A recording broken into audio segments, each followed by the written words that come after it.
আপনাদের উপর একটা প্রেশার আসছে যে শিল্পী সমিতির যে দায়িত্ব দিচ্ছে, মন্ত্রী সাহেব বলছেন যে শিল্পী সমিতি কি বলে। তো শিল্পী সমিতির আপনাদের মিটিং করলেন, এটা কি সিদ্ধান্ত বা আপনারা কি চাচ্ছেন, এটা আপনাদের মতামতটা কি একটু জানার জন্য। আজকে আজকে আমরা শিল্পী সমিতির আমাদের সভাপতি ছিলেন, আমাদের সেক্রেটারি সহ আমরা এক্সিকিউটিভ কমিটি মিটিং করেছি, সেখানে সিনিয়র শিল্পীরা ছিলেন। মিটিংয়ে যেটা সিদ্ধান্ত হয়েছে যে আমাদের একসময় যে 1200 সিনেমা হল ছিল, সেই সিনেমা হল কমতে কমতে বিগত দিনে এখন 50-60টাতে এসে দাঁড়িয়েছে। সো তখন তো কোনো বাইরের ছবি চলে নাই, তখন হিন্দি ছবি চলেনি। তাহলে এভাবে চলতে থাকলে হয়তো অদূর ভবিষ্যতে আমাদের একটা সিনেমা হলও থাকবে না সিনেমা চালানোর জন্য। সো আমাদের সমিতির কথা হচ্ছে যে সব সমিতিকে সাথে নিয়ে প্রথমত সিনেমা হলকে বাঁচাতে হবে। সিনেমা হল বাঁচলে সিনেমার শিল্পী বাঁচবে, সিনেমার পরিচালক বাঁচবে, প্রযোজক বাঁচবে, বাকি সবাই বাঁচবে। সো সিনেমা হল যেহেতু কমে যাচ্ছে, সো একটা সময় পর্যন্ত যদি সিনেমা হলে সুপার হিট কন্টেন্ট দেওয়া যায়, মানুষজন যদি সিনেমা হলে আবার আসা শুরু করে, ফোন থেকে সিনেমা হলে যদি কনভার্ট করে, তখন হবে কি সাধারণ মানুষের সিনেমা দেখার একটা অভ্যাস তৈরি হবে।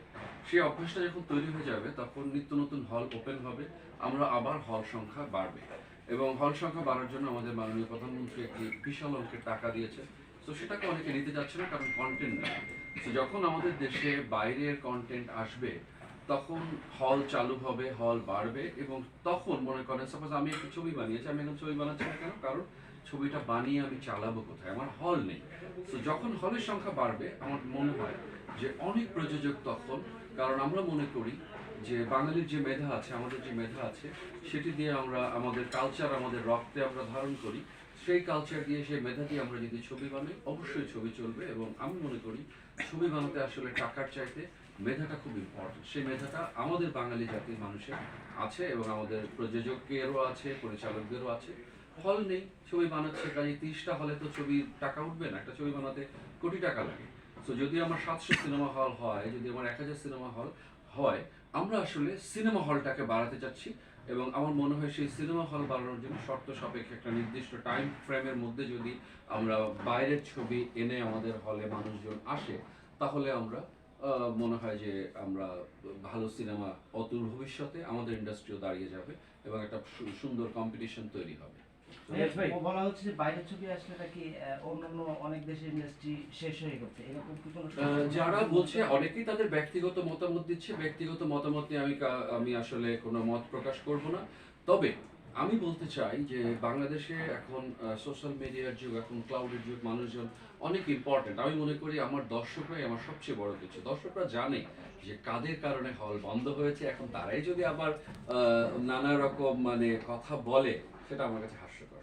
রিয়াজ ভাই, হিন্দি সিনেমা যদি আমরা এট এ টাইম রিলিজ করতে না পারি, আমি পাঠান উদাহরণ দিয়ে যদি বলি, অলরেডি 5 লাখ বাংলাদেশি পাঠান দেখে ফেলছে বিভিন্ন মাধ্যমে, ডাউনলোড করে হোক, কলকাতায় গিয়ে হোক।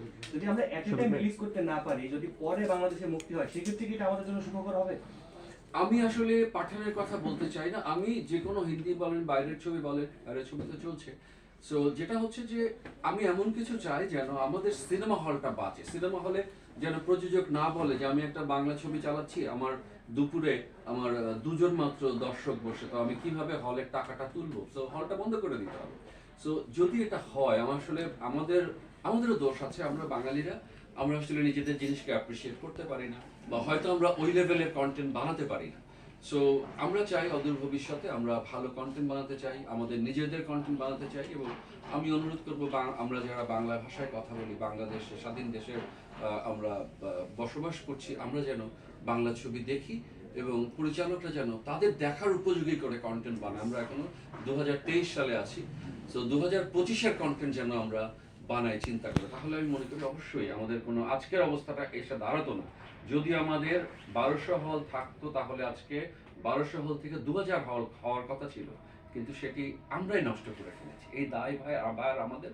তো আমরাই চেষ্টা করছি কোনো না কোনো ভাবে যেন আবার সেই 1200 সিনেমা হলে ফিরে যেতে পারি, তাহলেই আমাদের সিনেমা ইন্ডাস্ট্রি বাঁচবে। আর না হলে সিনেমা হলের গল্প আমাদের পরবর্তী প্রজন্ম তাদের আমাদের কাছ থেকে হয়তো রূপকথার মতো শুনবে।